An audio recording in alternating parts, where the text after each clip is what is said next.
Assalamualaikum warahmatullahi wabarakatuh. Bagaimana kabarnya anak-anak semuanya? Semoga selalu sehat ya. Tetap semangat walaupun sekarang lagi di masa pandemi. Ah, untuk pembelajaran jarak jauh hari ini kita akan membahas tentang kerajaan-kerajaan maritim pada masa Hindu dan Buddha. Jadi yang kita bahas fokusnya adalah kerajaan Hindu Buddha, tetapi yang kuat dari sisi maritimnya. Kita tidak akan membahas semua kerajaan-kerajaan Hindu Buddha, hanya beberapa kerajaan saja. Oke, kita mulai. Kalian pernah dengar lagu ini kan waktu kecil? Ya, lagu ini sering kali dinyanyikan ketika kita masih TK ataupun SD. Nah, lagu ini menggambarkan bagaimana budaya maritim memang sudah ada sejak zaman dahulu kala. Nah, sebelum kita berbicara lebih jauh, apa sih itu maritim? Nah, maritim memiliki arti yang berkaitan dengan laut, berhubungan dengan pelayaran ataupun perdagangan laut. Itu kira-kira dari sisi pengertiannya. Kemudian pada dasarnya kemampuan maritim kita itu sudah ada sejak zaman praksara. Hal ini dibuktikan dengan adanya gambar sampan di sebuah gua di Pulau Kei kecil. Kalau kalian lihat di peta ini ada Pulau Kei kecil, ditandai dengan warna kuning. Oke, nah itu ada gambar lukisan, nah bekas-bekas sampan kira-kira seperti itu. Oke, kita lanjut. Nah, kemudian pada masa Hindu-Buddha itu dibuktikan dengan adanya berbagai macam relief di candi, khususnya di Candi Borobudur. Nah, seperti kalian lihat ini ada gambar perahu. Nah, itu menunjukkan bahwa memang uh, Indonesia yang memang wilayahnya sebagian besar laut dan masyarakatnya sudah sangat akrab dengan laut. Berikutnya kita akan bahas bagaimana terbentuknya perdagangan internasional pada masa kuno. Oke, yang pertama, wilayah Indonesia itu sangat strategis. Kenapa? Karena merupakan jalur perdagangan antara India dengan Tiongkok yang mau tidak mau harus melewati Selat Malaka. Artinya melewati jalur wilayah Indonesia juga. Kemudian komoditas-komoditas yang diperdagangkan itu seperti kayu manis, cengkeh, dan pala. Kemudian ramainya perdagangan juga menyebabkan banyak pedagang-pedagang yang singgah ataupun dari brahmana-brahmana yang mungkin bisa jadi masuk ke Indonesia dan menyebarkan agama Hindu ataupun Buddha. Nanti kalau mengenai teori masuknya itu akan dibahas lebih khusus. Baik, kita lanjut. Nah, kita akan fokus ke kerajaan-kerajaan maritim Nusantara pada masa Hindu-Buddha. Ada 1, 2, 3, 4. 4 kerajaan yang akan kita bahas. Ada Kerajaan Sriwijaya, Kerajaan Mataram Kuno, Kerajaan Singasari, dan Kerajaan Majapahit. Oke, kita mulai dari Kerajaan Sriwijaya. Kerajaan Sriwijaya itu pusatnya terletak di sebuah delta atau meander di Sungai Musi. Kemudian wilayah kekuasaannya dari Kamboja, kemudian Thailand, Semenanjung Malaya, Sumatera, kemudian pesisir Kalimantan. Kemudian Sriwijaya juga berhasil menguasai jalur-jalur kunci perdagangan seperti Selat Sunda, Selat Bangka, Selat Malaka, dan Laut Jawa khususnya di bagian barat. Dengan demikian Sriwijaya membuktikan bahwa mereka adalah negara maritim karena menguasai jalur-jalur perdagangan. Oke, kemudian ini ada sebuah bukti kemaritiman dari Sriwijaya. Berasal dari sebuah kronik dari Tiongkok. Namanya Chu Fanchi. Nah, dalam kronik ini dikatakan bahwa ibu kota Sriwijaya itu terletak di tepi air. Nah, rakyatnya itu terpencar di luar kota atau tinggal di atas rakit-rakit yang beratapkan daun alang-alang. Kemudian yang menarik, jika Raja Sriwijaya keluar, ia menggunakan perahu dengan dilindungi payung sutra dan iringan tentaranya membuat tombak emas. Tentaranya sangat pandai dan tangkas dalam peperangan baik di air maupun di darat. Nah, ini menunjukkan bahwa Sriwijaya merupakan negara maritim. Oke. Kemudian bukti lain dari kemaritiman Sriwijaya adalah menurut sejarawan Inggris Oliver William Walter. Dia menyatakan bahwa orang-orang Melayu itu sudah berlayar dengan kapalnya sendiri. Nah, orang-orang Melayu adalah pelaut yang unggul. Bahkan banyak sekali petunjuk perjalanannya digunakan oleh bangsa Portugis untuk memetakan jalur laut. Nah, ini membuktikan bahwa nenek moyang kita memang sangat diakui. Oke, kita lanjut.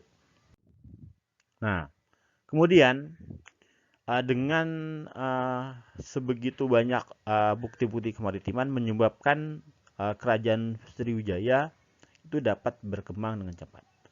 Ini ada penjelasan menurut sejarawan Krom.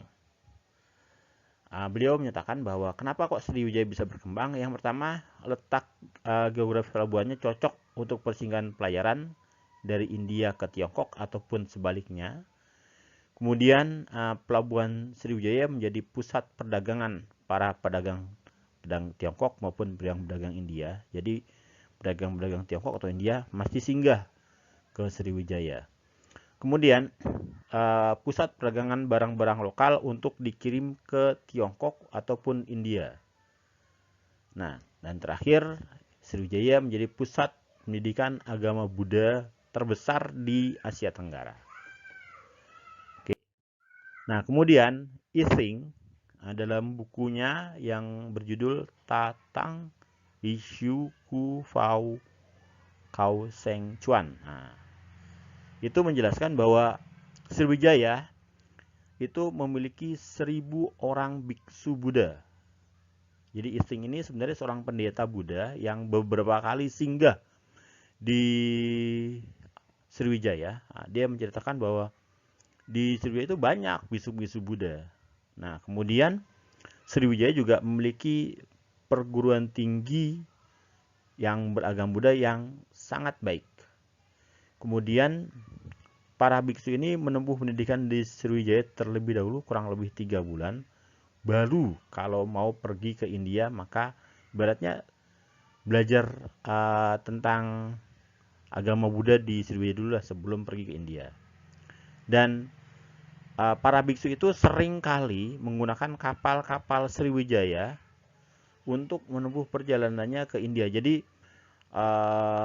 ini menunjukkan bahwa Sriwijaya memiliki kapal sendiri atau ada bukti kemaritimannya. Itu contohnya. Berikutnya kita akan jelaskan beberapa penyebab dari kemunduran Sriwijaya. Yang pertama, adanya serangan dari Dharmawangsa Teguh dari Kerajaan Medang. Nanti kita akan bahas tentang Kerajaan Medang. Kerajaan Medang itu sering dalam buku-buku lain disebut Kerajaan Mataram kuno. Ya. Cuman dia sudah pindah dari Jawa Tengah ke Jawa Timur. Serangan ini sebenarnya tidak berhasil mengalahkan Sriwijaya, tetapi cukup sedikit banyak melemahkan Sriwijaya karena banyak tentara Jawa yang tewas. Kemudian serangan berikutnya datang dari India, yaitu Kerajaan Kola Mandala dengan rajanya Raja Rajendra Kola. Nah, serangan ini berlangsung 2 kali dan bahkan sempat Raja Sriwijaya itu ditawan. Nah, tetapi Kerajaan Kola Mandala ini tidak menguasai, hanya menawan saja. Dan tapi sedikit banyak membuat kerajaan Sriwijaya semakin terpukul. Kemudian akibat banyaknya serangan-serangan itu menyebabkan sudah tentu tentara-tentaranya kan berkurang drastis, kekuatannya berkurang drastis, sehingga banyak daerah-daerah kekuasaannya yang kemudian satu persatu melepaskan diri. Nah, ini contohnya ada Ligor, Tanah Gentingkra, dan lain sebagainya. Nah, kemudian faktor yang lainnya adalah terdesak oleh perkembangan kerajaan Thailand. Jadi Thailand mulai muncul dan berhasil menguasai beberapa wilayah-wilayah dari Sriwijaya, khususnya di Semenanjung Malaya. Nah, kemudian adanya ekspedisi Pamalayu dari Kertanegara. Jadi, ekspedisi Pamalayu ini sebenarnya tujuannya adalah untuk jadi Singasari atau Kertanegara bekerjasama dengan Kerajaan Melayu. Kerajaan Melayu adalah saingan dari Kerajaan Sriwijaya. Jadi, ada dua kerajaan di Sumatera, ada Kerajaan Sriwijaya, ada Kerajaan Melayu. Nah, untuk mengalahkan Kerajaan Sriwijaya, Kertanegara mengirim pasukan ekspedisi Melayu yang bekerjasama dengan Kerajaan Melayu. Kemudian akhirnya berhasil terjalin kerjasama untuk sepakat melemahkan Sriwijaya. Mulai ada intens serangan-serangannya. Kemudian terakhir serangan dari Majapahit yang akhirnya menaklukkan Sriwijaya. Akhirnya selesai kerajaan Sriwijaya. Oke, kita akan bahas kerajaan berikutnya. Kerajaan Mataram kuno atau Kerajaan Medang. Perkiraan kerajaan ini berada di sekitar sungai seperti Sungai Progo, Bogowonto, dan Sungai Bengawan Solo. Kalau kalian lihat di peta, kira-kira ada di tanda yang berwarna merah, sudah saya tandain. Kemudian dari Prasasti Mantiasih itu dapat diketahui ada 17 orang raja yang pernah memerintah Mataram. Kemudian diketahui juga ada 4 raja Mataram yang memerintah cukup lama, lebih dari 20 tahun. Ada Raja Sanjaya, kemudian Rakai Panangkaran, Rakai Warak, dan Rakai Kayuwangi. Nah, kemudian bagaimana sih kerajaan Mataram kuno ini, sumber-sumber sejarahnya? Sumber sejarahnya diketahui dari Prasasti Gondosuli.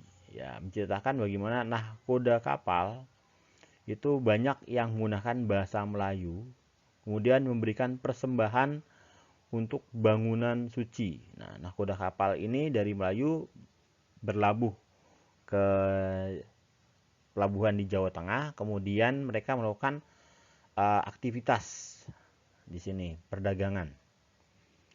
Oke. Kemudian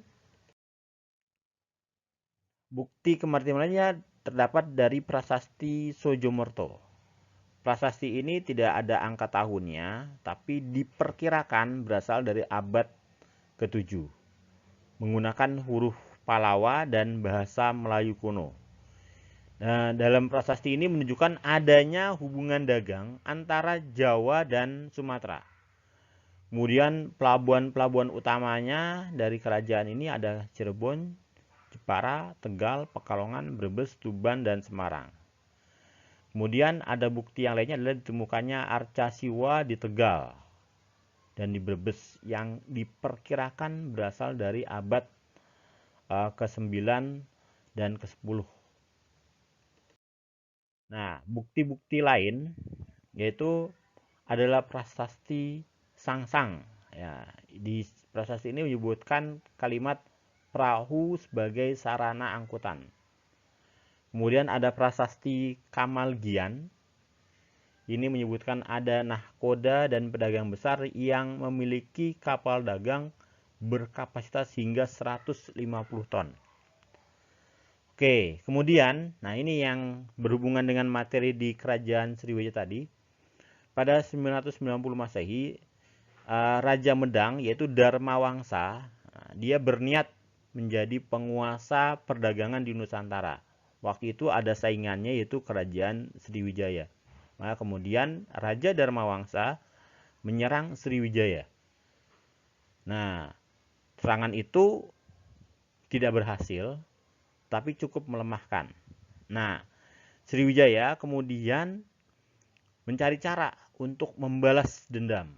Nah, caranya Sriwijaya bekerja sama dengan kerajaan di sekitar Jawa Timur juga, ada kerajaan Wurawari. Nah, konon kabarnya ada kisah bahwa putra mahkota Wurawari tadinya akan dinikahkan dengan putrinya Dharmawangsa, tetapi tidak jadi. Justru malah putrinya itu dinikahkan dengan Airlangga sehingga putra mahkota tersebut sakit hati. Oke, sehingga akhirnya berhasil dibujuk oleh Sriwijaya untuk kemudian menyerang Dharmawangsa. Jadi ada motif sakit hati di sini. Ya, akhirnya Dharmawangsa terbunuh berserta para pembesar-pembesar kerajaannya, sedangkan Airlangga berhasil menyelamatkan diri. Oke, nah yang kita bahas tadi itu adalah namanya berkaitan dengan yang kalau di kelas 10 pernah saya jelaskan tentang namanya Pralaya Medang. Nah, yaitu peristiwa ketika Dharmawangsa sedang menikahkan putrinya dengan Airlangga diserang oleh kerajaan lain. Kira-kira seperti itu. Pralaya Medang.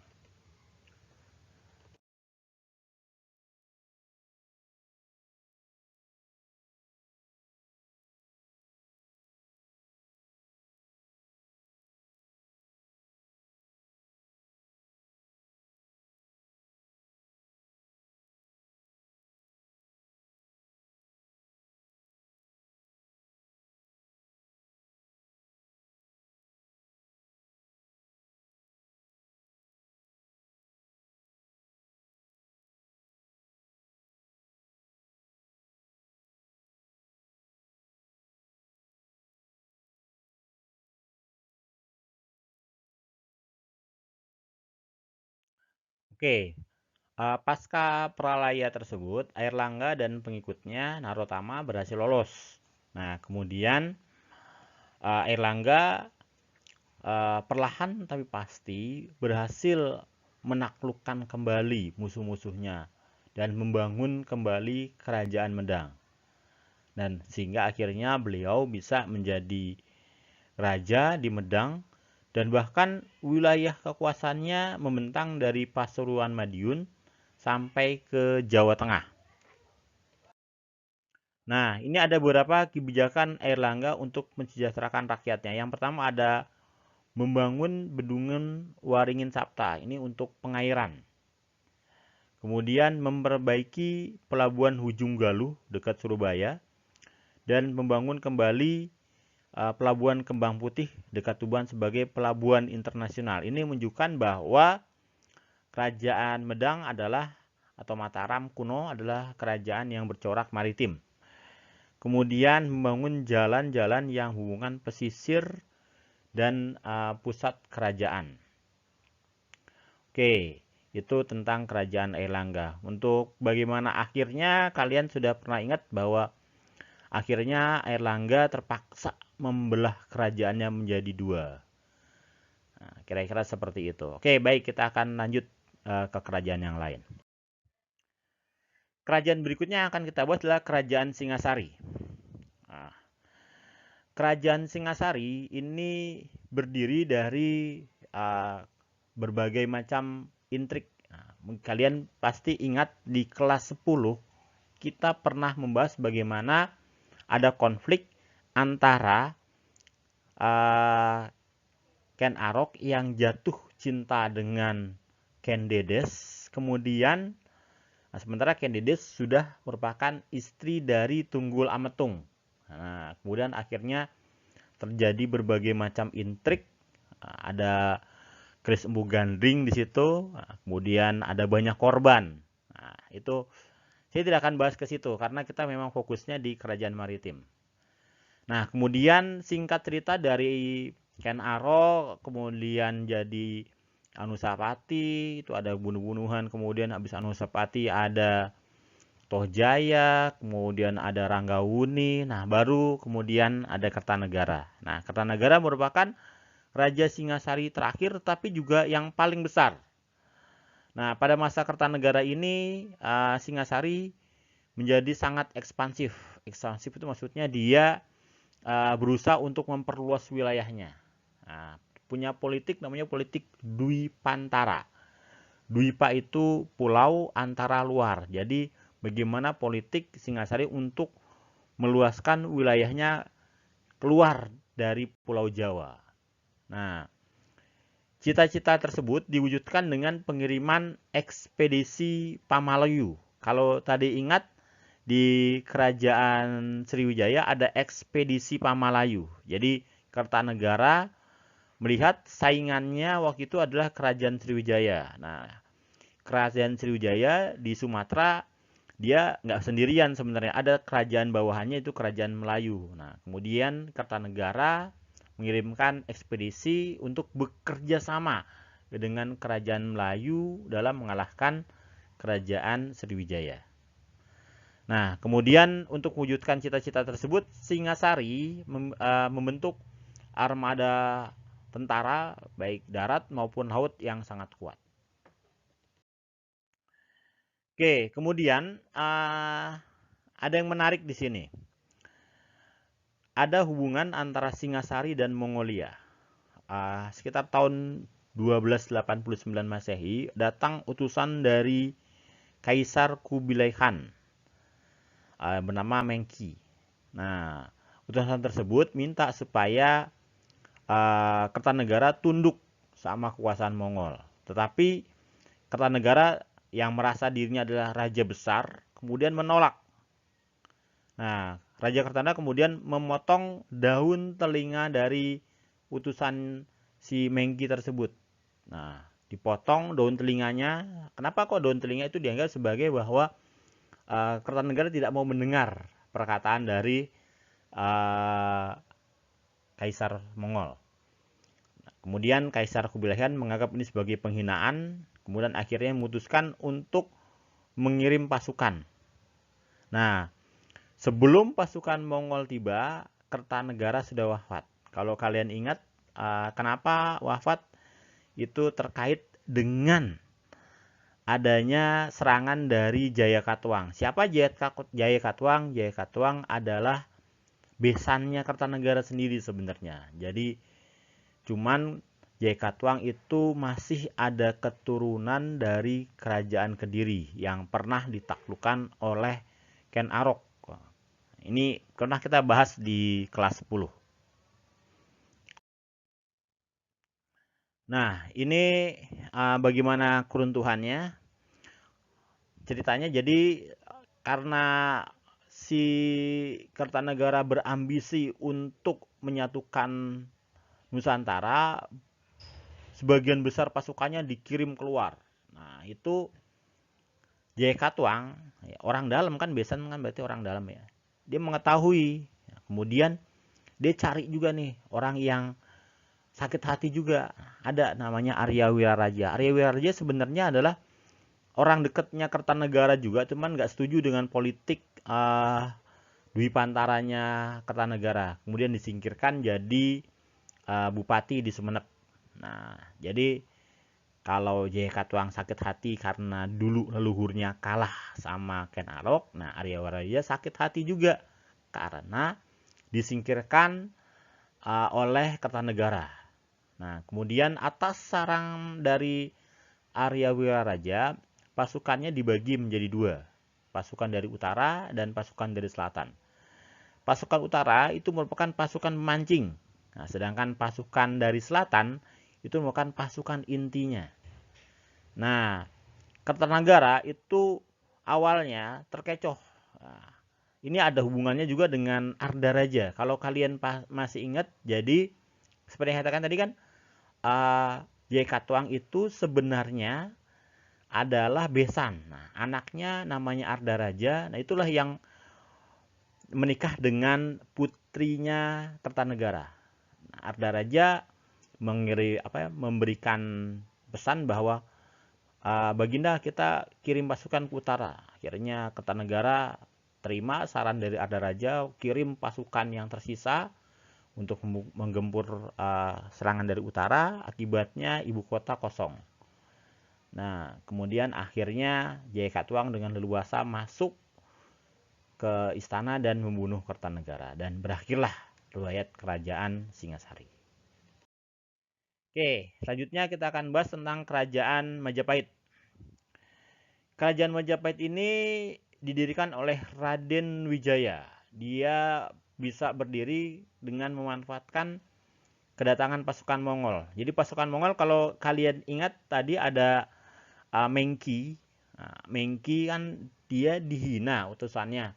Utusan Kublai Khan itu dihina oleh Kertanegara.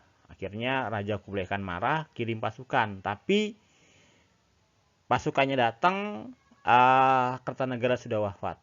Nah, Raden Wijaya itu kemudian minta bantuan sama Arya Wiraja. Gimana nih caranya nih supaya bisa itu? Oke, manfaatin aja kedatangan tentara Mongol. Jadi Arya Wiraja ini memang ahli strategi sebenarnya. Nah, kemudian singkat cerita, pasukan Mongol bersama tentara Raden Wijaya menyerang Jaya Katuang. Nah, kemudian selesai, misi sukses. Nah, tentara Mongol kemudian dipaksa pulang. Ya, kira-kira seperti itu. Oke, kita akan bahas bagaimana faktor-faktor apa saja menyebabkan Majapahit bisa menjadi kerajaan maritim. Jadi awalnya Majapahit adalah merupakan kerajaan yang bercorak agraris. Jadi ketika pas masa Raja Wijaya, Raden Wijaya dan Jayanegara anaknya itu masih agraris sebenarnya. Tapi kemudian ketika pas masa Tribuana Tunggadewi, ya waktu itu ada muncul tokoh Gajah Mada diangkat sebagai patih. Nah, dia mengucapkan Sumpah Palapa. Nah, Gajah Mada punya visi untuk meneruskan politik Dwi Pantaranya dan diperbaharui dengan Sumpah Palapanya. Nah, kemudian akhirnya dimulailah ekspedisi untuk menaklukkan Nusantara, menguasai jalur-jalur perdagangan Nusantara. Tapi Gajah Mada tidak sendirian, dia juga dibantu oleh armada laut. Kalau Gajah Mada adalah ibaratnya kalau sekarang Panglima Angkatan Darat, nah ada Panglima Angkatan Lautnya yaitu Empu Nala. Jadi Empu Nala itu ibaratnya Panglima Angkatan Lautnya membantu Gajah Mada untuk mewujudkan ambisinya. Nah, kemudian singkat cerita, satu persatu wilayah-wilayah di Nusantara berhasil ditaklukkan. Nah, setelah itu kerajaan Majapahit menjadi sebuah kerajaan maritim. Nah, komoditas Majapahit seperti beras itu sangat diminati oleh kerajaan-kerajaan lain. Oke. Kemudian ada faktor eksternal yang menyebabkan Majapahit menjadi kerajaan maritim. Yang pertama adalah meningkatnya jaringan perdagangan internasional di Jawa, Maluku, dan Malaka. Kemudian yang kedua, berkembangnya pelabuhan-pelabuhan dagang internasional. Kemudian yang ketiga, adanya politik mitra satata atau persahabatan antara Majapahit dengan kerajaan-kerajaan yang lainnya. Jadi konsepnya seperti ini. Majapahit itu kan dia punya wilayah yang luas. Tidak mungkin dia bisa mengontrol wilayahnya. Nah, untuk mengontrolnya satu-satunya cara adalah raja-raja bawahan itu diikat dengan tali perkawinan. Harapannya supaya lebih setia. Jadi ada putri-putri Majapahit yang kemudian dinikah dengan wilayah-wilayah lain, dengan raja dari kerajaan lain. Kira-kira seperti itu sehingga akhirnya terjadi hubungan. Baik, kita akan bahas tentang bukti-bukti Majapahit adalah merupakan negara maritim. Nah, buktinya adalah yang bahwa untuk bisa, kan Gajah Mada bercita-cita untuk mempersatukan Nusantara. Nah, untuk bisa mewujudkan cita-citanya sudah barang tentu harus membangun angkatan laut yang kuat.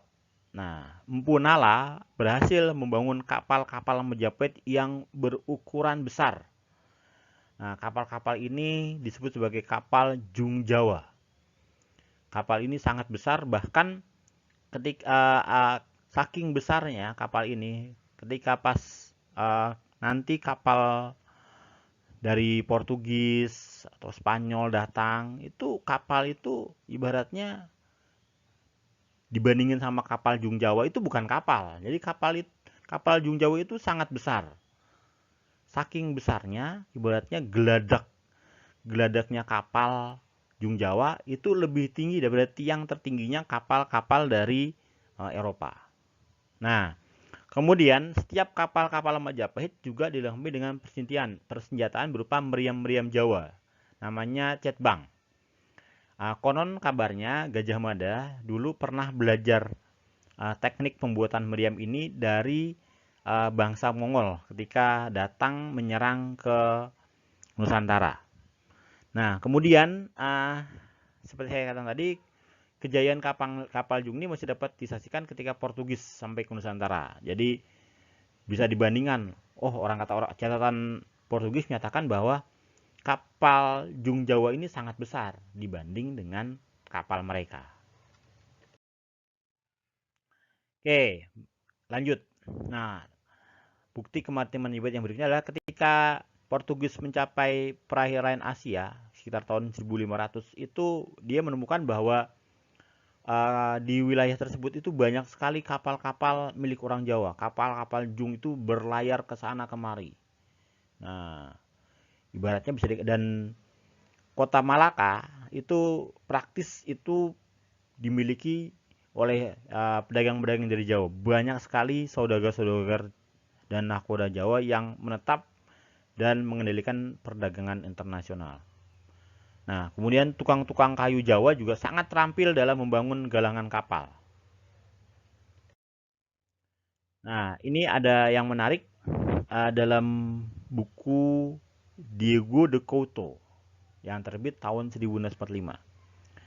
Dia menulis bahwa orang Jawa adalah orang yang sangat berpengalaman dalam seni navigasi, sampai mereka dianggap sebagai perintis seni paling kuno.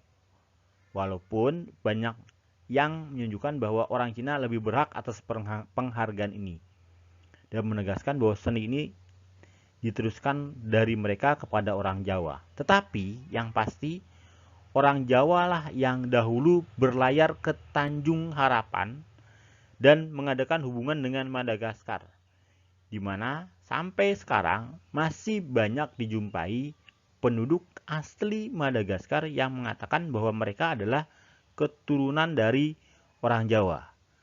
Oke, ini bukti bagaimana kemaritiman nenek moyang kita. Kemudian kita lanjut, ini masih tentang kapal Jung Jawa. Kapal Jung Jawa digambarkan memiliki 4 tiang layar yang kemudian terbuat dari papan berlapis 4. Kemudian bobotnya sekitar 600 ton. Dibuat dengan sistem dasar jalinan papan dan tanpa menggunakan paku. Jadi disatukan dengan pasak-pasak kayu, disusun sedemikian rupa sehingga akhirnya membentuk rangka yang kuat. Nah, kemudian kapal ini menggunakan layar segi 4 yang terbuat dari serat tumbuhan dan ujung haluan buritan berbentuk lancip. Jadi kapal ini digambarkan sangat besar, 600 ton kan berarti besar sekali. Kemudian menurut Tom Pires adalah dia orang yang juru catatnya Alfonso de Albuquerque. Itu Tom Pires. Jadi dia orang yang menulis bagaimana perjalanannya. Menurut Tom Pires, kapal Jung itu tidak dapat merapat ke dermaga karena ukurannya yang besar. Perlu ada kapal kecil. Nah, di sini disebutkan kapal Portugis yang paling besar, Anuncida, itu menurut Tom Pires itu bukan kapal kalau dibandingkan dengan kapal Jung Jawa.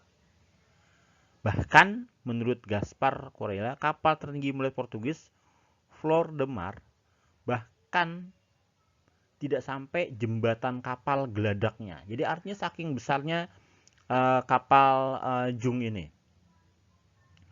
Kemudian kapal Jung Jau ini sering mengangkut dagangan seberat 350 hingga 500 ton dan dengan berapa ratus orang termasuk awak. Kemudian dinding kapalnya juga kuat untuk menahan tembakan meriam dari kapal-kapal Portugis yang mengepungnya dengan jarak yang sama. Jadi walaupun dikepung, tetap kapal itu sangat tangguh. Memang kapalnya besar, jadi nggak mudah untuk ditembus. Nah, kemudian Majapahit itu memiliki banyak sekali kapal-kapal Jung. Nah, kapal-kapal Jung ini ditempatkan di beberapa titik-titik strategis. Ya, ada 5 armada kapal perang. Ada armada gugus pertama yang menjaga Samudra Hindia, ada armada gugus kedua yang menjaga Laut Selatan Jawa, ada armada gugus ketiga yang menjaga perairan Selat Makassar, ada armada gugus keempat yang menjaga Selat Malaka dan Kepulauan Natuna, dan armada gugus 5 yang menjaga Laut Jawa hingga ke arah timur sampai ke Kepulauan Rempah-Rempah Maluku. Hal ini menunjukkan bahwa Majapahit sangat serius untuk menjadi negara maritim karena memiliki ratusan kapal perang. Oke, sekarang kita akan bahas bagaimana pengaruh kemaritiman dari kerajaan-kerajaan Hindu-Buddha pada masa kini. Nah, bangsa Indonesia kan sebenarnya bangsa maritim, tetapi penjajahan Barat, Belanda, itu menyebabkan budaya maritim Indonesia itu menjadi terkikis. Bangsa Belanda tidak ingin bangsa Indonesia menjadi bangsa maritim dan memaksa kita untuk menjadi bangsa agraris.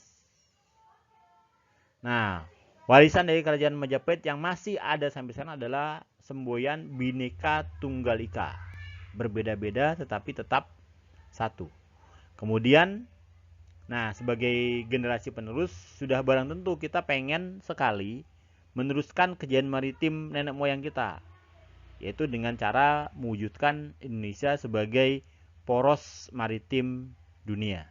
Nanti tugasnya kalian sebagai generasi muda, apakah bisa kita mewujudkan Indonesia sebagai poros maritim dunia?